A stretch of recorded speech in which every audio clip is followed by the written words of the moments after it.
Hello everyone. Welcome to a quick overview of how to solve systems of equations using graphing. So I've written 3 steps out, and these are the steps that I always follow. You start by solving both equations for y, then you graph them, and then you find the intersection point. Now these steps would be the same if you were working with a nonlinear system, except for step number 1. You're essentially just going to graph the equations however you normally would graph that type of equation.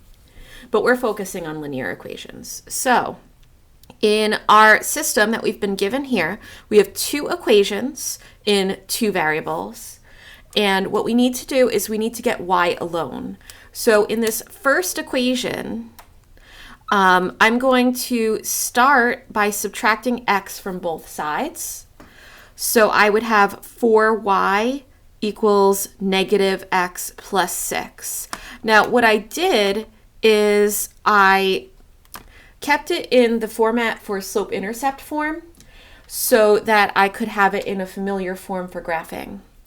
So next I'm going to divide by 4. Now I have to divide every term by 4.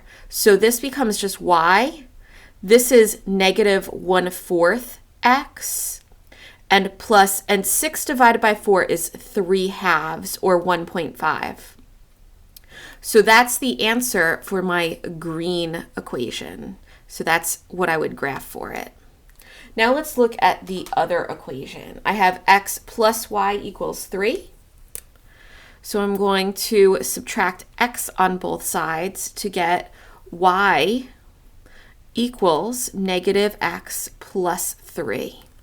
And now y is completely alone, so this is the other equation I'm going to be graphing. So now let's go to the graph. Now I put them both in slope-intercept form so that we could graph it more easily.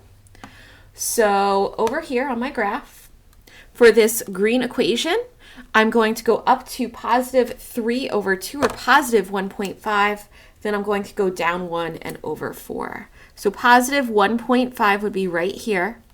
And then down 1 and over 1, 2, 3, 4.